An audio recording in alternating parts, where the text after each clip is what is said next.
La herencia del condenado. Por José León Cano. Autor de La cabeza de Mama en la cripta del jardín, El rubí de los 7 anillos, Hotel Ámsterdam, Habitación 231, Vampiro, La venganza de Zanaset y La protegida de Zillac. Recientemente tuve necesidad de viajar a una vieja ciudad europea por motivos profesionales. Cuando uno vive de lo que escribe, no siempre puede albergarse en los mejores hoteles, y mi situación económica, en aquellos momentos, no me presentaba más opción que buscar alojamiento en una pensión de tercera. Lo encontré en un mal fonducho del barrio latino. La habitación, húmeda y destartalada, disponía de uno de esos armarios enormes y oscuros, lleno de recovecos, tan propicios a que los viajeros se dejen olvidadas en ellos algunas menudencias. Reconozco que es una especie de cleptomanía pueril, pero siempre que me encuentro con uno de esos armarios investigo en sus rincones más ocultos. Generalmente mi búsqueda se ve recompensada por el hallazgo de un botón roto o, todo lo más, una caja de cerillas. Pero en esta ocasión tuve más suerte. Subido a una silla descubrí en el techo del armario, cubierto de polvo, un cuaderno de tapas negras. Me resultó nuevo y sorprendente. Contenía un inquietante diario anónimo cuya lectura me puso los pelos de punta. Es el que a continuación transcribo en toda su integridad. 18 de abril de 1978. He pasado toda la noche en blanco. Encima de la cama flotaba una presencia atroz, invisible, algo que parece hecho de la substancia de las sombras. En vano he tratado de olvidar lo que ocurrió anoche. Una y otra vez acuden a mi mente imágenes abominables. Me dejo impresionar con demasiada facilidad. Más de lo que me imaginaba. Asistir a la sesión espiritista de anoche ha sido un gran error. Pero ya es tarde. Siento planear sobre mi mente una oscura amenaza y no puede hacer nada por evitarlo. Me senté a la mesa escéptico pensando que iba a divertirme mucho a costa de 7 histéricos en cuanto empezaran a aparecer los espíritus. Creía que estos juegos de salón decimonónico estaban absolutamente de modés, y traté de ocultar cuanto pude los sentimientos irónicos que me inspiraban aquellos ritos iniciáticos propios de deficientes mentales, concentración, invocación, trance mediúmnico y demás ceremonias dignas de ser estudiadas por los psiquiatras. Pero cuando formamos la cadena, extendiendo las manos sobre la mesa, mi espalda comenzó a estremecerse, sacudida por una tensión creciente que llegó a hacerse difícilmente soportable. Sentí como si alguien hubiera acercado una cerilla encendida a mi nuca y la estuviera bajando, despacio, a lo largo de la columna vertebral. La sensación llegó a hacerse tan real que volví la cabeza, temiendo ser víctima de una burda broma. No había nadie detrás de mí. No pude reprimir el temblor de mis manos y sí, a duras penas, las probables manifestaciones de mi creciente angustia. El instinto me decía que algo extraño pugnaba por invadirme. Sin embargo, fue más fuerte el sentido del ridículo. Un individuo pretendidamente racionalista como yo no podía levantarse y salir huyendo, con el rabo entre las piernas, por creer que la agobiante presencia de un improbable espíritu intentaba posesionarme de su persona. La médium, con los ojos en blanco y la voz adormilada, advirtió que alguien había acudido a la invocación. En ese momento se desprendió un cuadro de la pared y el cristal se rompió con estrépito. Sentí ganas de gritar, pero algo me tenía paralizado, como al resto de los participantes. Casi me tranquilizó la idea, sugerida por algunos investigadores, de que la tensión emocional creada en este tipo de experiencias era capaz de generar fenómenos paranormales, sin que por ello hubiera de creerse necesariamente en los espíritus. Pero una creciente náusea aceleraba el ritmo de mi respiración. La médium pareció advertir el contradictorio curso de mis pensamientos. Abrió los ojos y sin decir nada, me miró. Había en su gesto una mezcla de cordialidad, comprensión y conmiseración. No pude soportar su mirada y, aturdido, bajé la cabeza. Entonces explotó una de las bombillas de la lámpara apagada del techo y los trozos, extrañamente reducidos a polvo, vinieron a caer junto a mis manos. Creí que mis nervios se romperían de un momento a otro, pero mis manos seguían pegadas como imanes a la mesa. No se alarmen, susurró apenas la médium, estamos en presencia de una fuerza poderosa, pero no necesariamente negativa. Noto que algunas personas están entrando en trance y alguna se resiste a hacerlo. No es bueno oponer resistencia. Dejad que las cosas sigan su propio curso. Siguió un momento de profundo silencio, casi absoluto a no ser por nuestras pausadas y sincrónicas respiraciones. Había dejado de oponer resistencia y una niebla obnubilada, sonámbula, me anestesió el cerebro. Cerré los ojos y, distendido, me sumí en una paz reconfortante. Pero al abrirlos descubrí horrorizado que los restos de la bombilla, reducida casi a polvo, habían formado sobre la mesa la figura de una cabeza humana en cuyos rasgos enteramente me reconocí. Aquella inexplicable configuración tenía la boca desencajada y los ojos abiertos, y creí advertir en ello las señales de una muerte violenta. Sobreexcitado, tuve un ataque de locura. El horror me hizo hervir la sangre. Probablemente grité, aunque no lo recuerdo con claridad. Sí, en cambio, que me levanté bruscamente de la mesa, ante la mirada atónita de los reunidos, y corrí a la calle, escaleras abajo, como si el aire me faltara. Luego caminé largas horas en la noche en busca de un asomo de paz, mientras me maldecía una y mil veces por haber asistido a aquella sesión espiritista. 20 de mayo de 1978. Me alivia escribir, aunque el tema de lo que escribo sea tan horrible. Siento que me estoy partiendo en dos, o más exactamente, que una parte de mi espíritu se fuera debilitando paulatinamente para dejar paso a algo cuya naturaleza no conozco, pero cuyas manifestaciones increíbles me hacen pensar en la espantosa fragilidad de la mente humana. Algo extraordinario me está sucediendo. Esta mañana, al despertar, escuché un leve crujido sobre la mesilla de noche. Volví la cabeza y descubrí un objeto que yo no había dejado allí la noche anterior. Se trataba de un anillo de no sé qué metal, puesto que aparece sumamente herrumbroso, como si hubiera permanecido bajo tierra largo tiempo. Ignoro cómo ha podido llegar este objeto hasta mi mesilla de noche, pero me estremece imaginarlo. Me repugnaba cogerlo, tenía miedo de sentir su contacto. Al hacerlo tuve la viscosa sensación de estar tocando un cadáver. Rugoso, frío como la piel de una serpiente, el negro anillo tiene una especie de tapa que en otro tiempo se abriría oprimiendo un pequeño resorte. El resorte ha desaparecido, y no hay más que levantar la tapa para descubrir lo que oculta en su interior. Es un diminuto trozo de tela que ostenta una mancha de color pardo, casi negro. Tiene todo el aspecto de ser sangre coagulada. Sospecho que su propietaria, se trata de un anillo femenino, quiso conservar de esta forma el trágico recuerdo de una persona muy querida. No sé qué tiene que ver este anillo conmigo, ni por qué ha llegado a mi poder. Quisiera desprenderme de este objeto, arrojarlo al mar, pero el terror me paraliza, y no me atrevo a moverlo del sitio donde apareció.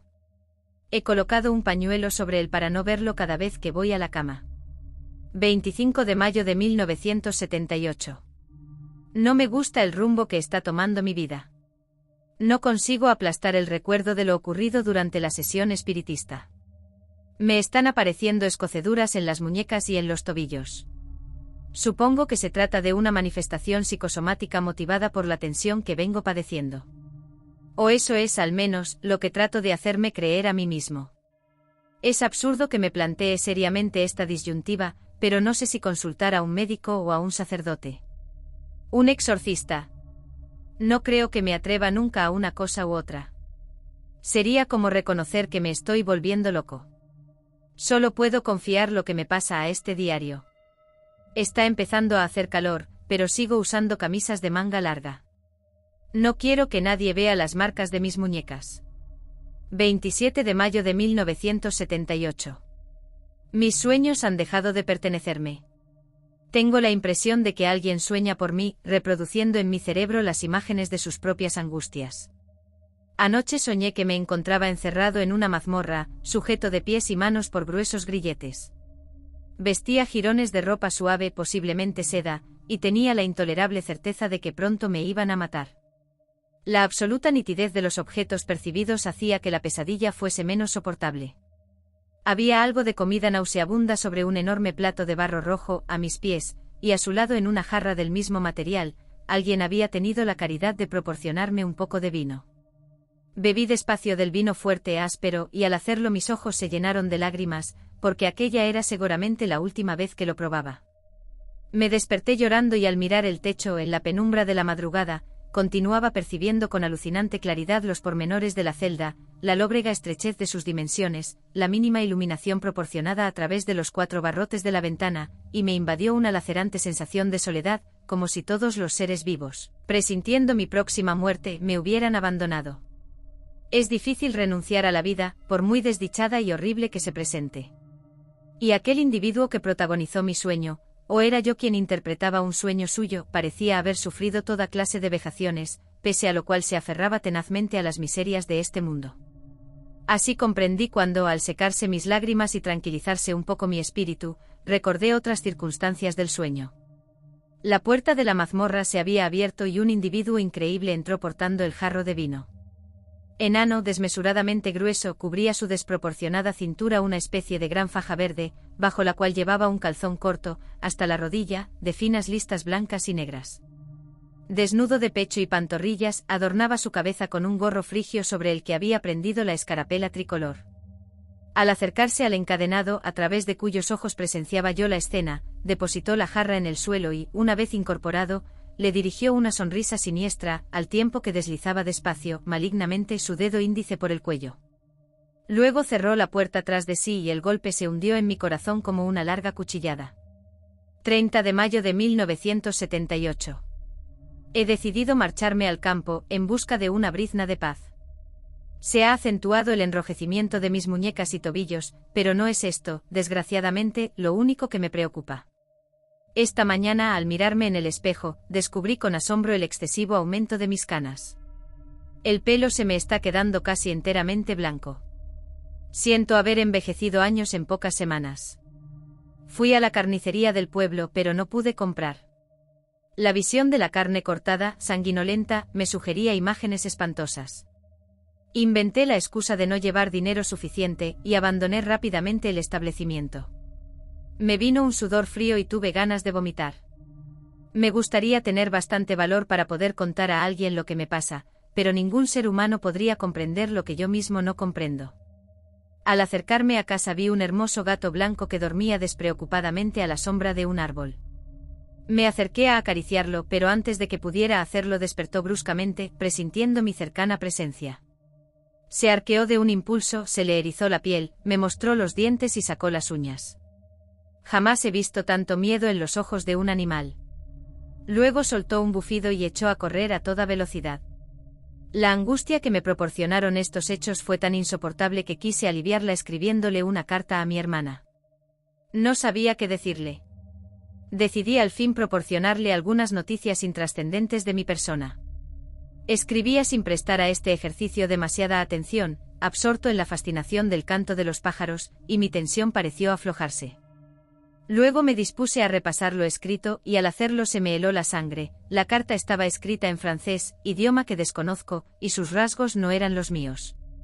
Es espantoso, pero cada vez que trato de buscar una explicación coherente de lo que me está sucediendo, aunque desespere en encontrarla nunca, se me viene a la cabeza la imagen de la bombilla rota, junto a mis manos y la horrible figura que en aquellos restos descubrí. 2 de junio de 1978. He vuelto a la ciudad.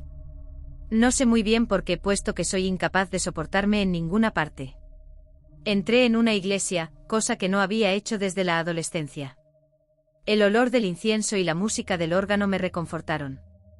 Entendí entonces que este horror que me posesiona tiene su origen en una perturbación de carácter moral, y recordé, una a una, a todas las personas que en el pasado sufrieron por mi culpa. Vi que el número de esas personas era mucho mayor, aplastantemente mayor, que el de aquellas que se vieron favorecidas por mi bondad, y lloré en abundancia, procurando que nadie viera mis lágrimas. No soy un hombre creyente ni religioso, pero creo que el curso de los acontecimientos desgraciados de una vida obedece al cúmulo de sevicias, egoísmos y agresiones de las que hicimos víctimas a nuestros semejantes, y que a veces el mal acumulado adquiere tanto peso que ya no es posible equilibrar el fiel de la balanza.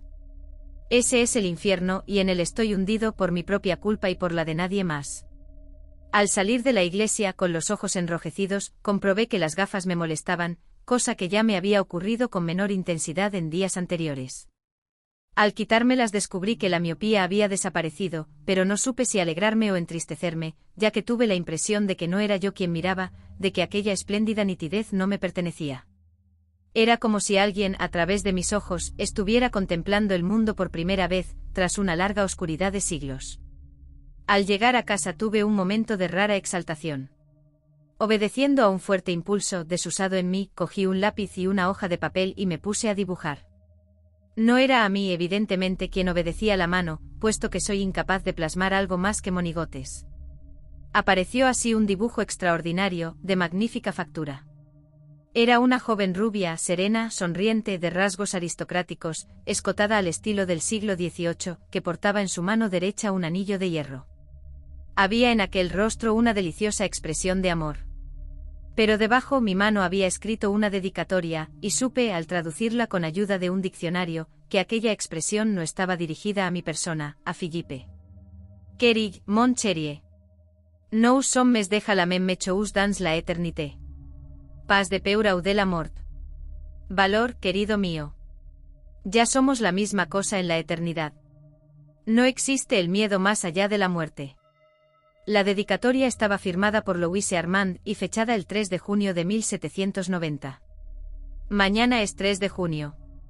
Me aferro a la noche, la respiro despacio como si de esta forma pudiera detenerla, pero nada ni nadie puede torcer el curso de los acontecimientos. Ojalá no regresara nunca la luz del sol. Aquí termina el diario, escrito sin duda por un esquizofrénico, aunque esta palabra, esquizofrénico, no es más que una etiqueta tranquilizadora de la medicina oficial. Porque no sabemos, y tal vez no lleguemos a saber nunca, de dónde proceden esas misteriosas y poderosas imágenes capaces de escindir una mente humana. Examinado desde un punto de vista meramente clínico, este diario carece de importancia. Pero la historia que en él se contaba me resultó tan fascinante que me propuse encontrar su final. Evidentemente la clave estaba en una fecha, la siguiente a la última contenida en el diario. Me fui a una hemeroteca y pedí los periódicos correspondientes al 3 de junio de 1978. Descubrí que ese día, en una popular estación de metro, un hombre de quien no se daban más señas que sus iniciales, LEF, había sufrido un desvanecimiento con tan mala fortuna que cayó a la vía en el momento justo en que llegaba el tren, y su cabeza apostillaba morbosamente. El redactor de la noticia quedó limpiamente seccionada, como si hubiera pasado por su cuello el filo de una guillotina.